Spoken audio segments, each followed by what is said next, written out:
Think tank کی بات کر رہے ہیں. دیکھیں یہ جس ابہام کا ذکر کر رہے ہیں نا, جو ابہام آپ کو نظر آتا ہے, اس ابہام کی وجہ اسلام آباد کی کنٹرڈکشن ہے. اسلام آباد میں بہت سی تضادات ہیں. معذرت کے ساتھ عرض ہے, نام ہے اس کا اسلام آباد, اور یہ پاکستان کا سب سے زیادہ غیر اسلامی شہر ہے.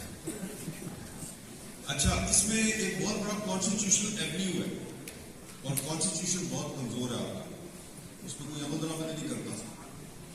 اور نام ہے اس کا اسلامی جمہوریہ پاکستان, اور کانسٹیٹیوشن کی بنیاد ہے جمہوریت, اور جو شارع جمہوریت ہے اسلام آباد میں چھوٹی سی ہے.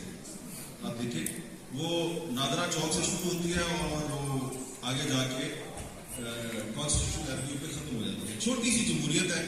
تو جتنی پاکستان میں جمہوریت کی اوقات ہے, اسلام آباد میں شارع جمہوریت کا اتنا ہی حدود ہے. پارلیمنٹ ہاؤس ہے, تو پارلیمنٹ ہاؤس جو ہے اس بڑی خوبصورت عمارت ہے, اس پہ کلمہ طیبہ بھی لکھا ہوا ہے. تو شام ہوتی ہے تو پارلیمنٹ ہاؤس میں ارد گرد شور اور گیدڑ پھرتے ہوئے نظر آتی ہے.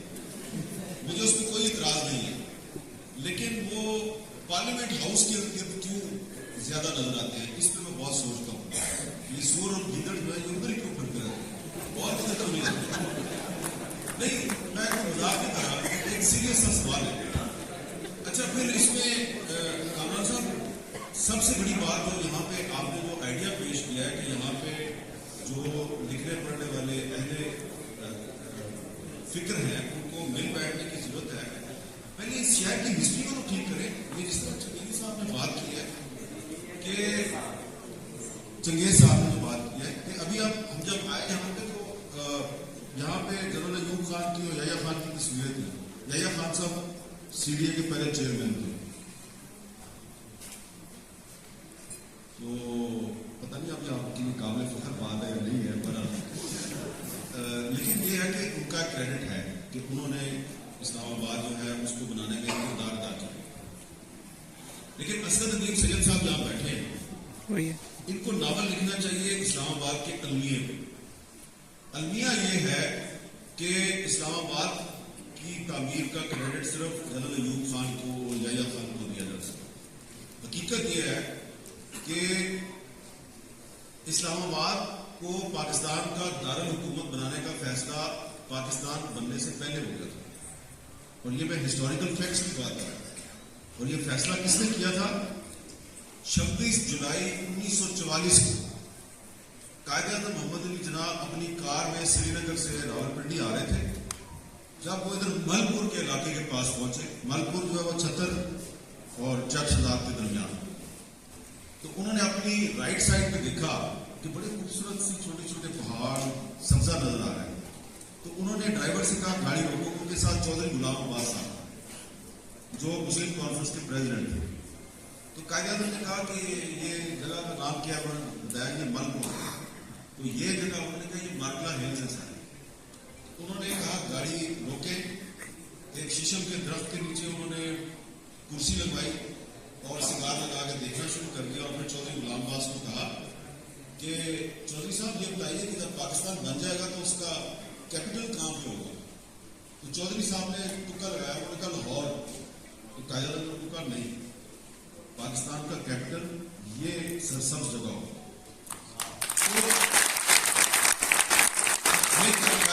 یہ اسلام آباد کی ہسٹری پہ ایک ہی کتاب ہے اتھینٹک, مولانا اسماعیل زبیر کی کتاب.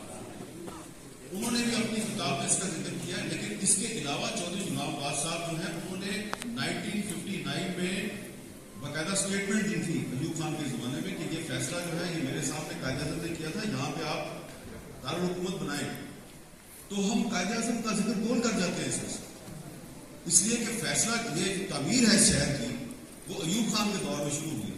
تو کریڈٹ صرف ایوب خان کو, یحییٰ خان کو دیا جاتا ہے جس شخص نے یہ شہر بنانے کا فیصلہ کیا. پھر انہوں نے قائد اعظم نے سردار عبدالرب نشتر صاحب کو یہ ٹاسک سونپا, اور جو ٹرانسفر آف پاور کے جو پیپرز ہیں جو کہ انڈیا آفس لائبریری لندن میں محفوظ ہیں, اس میں آپ دیکھیں کہ اس میں سردار عبدالرب نشتر نے برٹش گورنمنٹ کے ساتھ یہ بات کی ہے کہ ہمارا جو دارالحکومت ہوگا, کیپٹل ہوگا, وہ راولپنڈی کے پاس ہوگا. یہ اس میں بھی ہسٹوریکل فیکٹ موجود ہے. اسلامی جمہوریہ پاکستان کا کیپٹل بنانے کا کریڈٹ جو ہے وہ ہم صرف 2 جرنیلوں کو دینے کے لیے تیار ہیں، لیکن قائد اعظم محمد علی جناح کو، سردار عبدالرب نشتر کو اور لیاقت علی خان صاحب نے کمیٹی بنائی تھی، اس کمیٹی کا سربراہ عبدالرب نشتر صاحب کو بنایا، ان کو کریڈٹ دینے کے لیے تیار نہیں. اور پھر جب یہ کام شروع ہوا یہاں پہ یہ دارالحکومت بنانے کا، تو اب لوگ سمجھتے ہیں کہ جی اسلام آباد کی تاریخ جو ہے وہ 1960 سے شروع ہوتی ہے. نہیں، اسلام آباد شہر کی تاریخ 1960 میں شروع ہوتی ہے، لیکن یہ جو علاقہ ہے اس کی تاریخ ہزاروں سال پرانی ہے. اور یہ شہر، this city was build upon the graveyards of many villages. اور وہ جو دیہات ہیں، وہ جو ولیجز ہیں، ان کے ریمینز ابھی تک موجود ہیں قبروں کی صورت میں. ہر سیکٹر میں آپ کو پرانی گمنام قبریں نظر آئیں گی. اور یہ جو صرف آپ نے سیو کر دیا سید پور کو، اور آپ نے بڑا اچھا پرپوزل دیا ہے. سید پور کے علاوہ بھی اسلام آباد کے ارد گرد بہت سے گاؤں ہیں. یہ آپ کو پتا ہے کہ اسلام آباد کے پاس ایک بستی ہے نیو کٹاریاں. یہ کٹاریاں دراصل F6 کا گاؤں تھا. تو وہ گاؤں ختم کر کے آپ نے وہاں کے لوگ جو ہیں ان کو تھوڑے تھوڑے پیسے دے کے نکال دیا، انہوں نے جا کے نیو کٹاریاں آباد کر لیا. اسی طرح یہ جو پارلیمنٹ لادجز ہیں، یہ بھی ایک گاؤں تھا یہاں پہ، جو آدھا ڈپلومیٹک انکلیو میں تھا اور آدھا اس طرف تھا، اور درمیان میں ایک نالا گزرتا تھا. اس کی ایک پوری ہسٹری ہے. یہ جو علاقہ ہے، اس کی جب مردم شماری ہوئی تھی آخری دفعہ 1960 میں، تو راول پنڈی کے جو کمشنر تھے، انہوں نے جو مردم شماری کے جو اعداد و شمار دیے ہیں، تو انہوں نے اس علاقے کو باب کلاں قرار دیا. باب کلاں کیونکہ یہ سرسبز علاقہ تھا. تو شکر پڑیاں، یہ صاحب آپ کو بتائیں گے کہ وہاں پہ ایک بہت بڑی حویلی تھی راجہ الہ صاحب کی. تو وہ سارا وہ گاؤں بھی ختم ہو گیا، حویلی بھی ختم ہو گئی. کم از کم جو اتنا بڑا میوزیم ہے، نیچرل ہسٹری میوزیم، اس میں پوری دنیا کی تاریخ موجود ہے.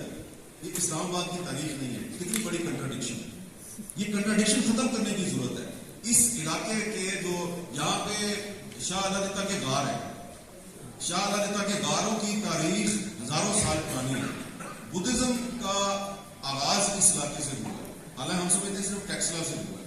مجھے ایک دن جاپان کے ڈپلومیٹ کہہ رہے تھے کہ ہم صرف جاپان سے اتنے ٹورسٹ اسلام آباد لا سکتے ہیں کہ آپ کے سارے غیر ملکی قرضے دور ہو جائیں گے. تو ہم اسلام آباد کی جو اصل ہسٹری ہے وہ کسی کو نہیں دکھاتے. ہم ہمیشہ جنرل ایوب خان اور یحییٰ خان کی تصویریں دکھا کے اپنے دل کو تسلی دیتے ہیں، اے 2 عظیم مجاہد سر جنہوں نے اسلام آباد. حالانکہ یہ اسلام آباد کی ہزاروں سال پرانی ایک تاریخ ہے. اور یہاں کے جو لوکلز ہیں، ان کا آپ کو کہیں نام نظر نہیں آئے گا. ایک اور بھی کنٹراڈکشن ہے یہاں، وہ یہ ہے کہ ناظم الدین روڈ بہت بڑی ہے.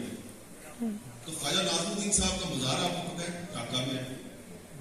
خیابان سہروردی بہت بڑی ہے، ان کا مزار بھی ڈھاکہ میں ہے. اور یہ بالکل ہماری تحریک آزادی کے بہت بڑے لیڈر تھے. میں تو ان کی بڑی عزت کرتا ہوں. لیکن سہروردی صاحب کو یہی شہر بسانے والا جو ایوب خان ہے، انہوں نے غداری کے الزام میں اندر کر دیا تھا. کتنی بڑی کنٹراڈکشن ہے کہ خیابان سہروردی تو بہت بڑی ہے، لیکن وہ جس بندے کے نام پہ اس کو حکومت پاکستان نے غدار قرار دیا. یہ کنٹراڈکشن ہے ہماری اس شہر میں. تو یہ جو اہل دانش اور اہل ادب ہے، مہنگل صاحب، آپ کا تعلق بھی ایک ایسے صوبے سے ہے جس کو ابھی تک پاکستان میں اس کا مناسب رائٹ جو ہے وہ ابھی تک نہیں مل رہا. لیکن آپ کے ذریعے قاضی عبدالرحمان صاحب کو رائٹ مل گیا ہے. آپ کے ذریعے اگر اسلام آباد کو اس کی اصل تاریخ مل جائے تو یہ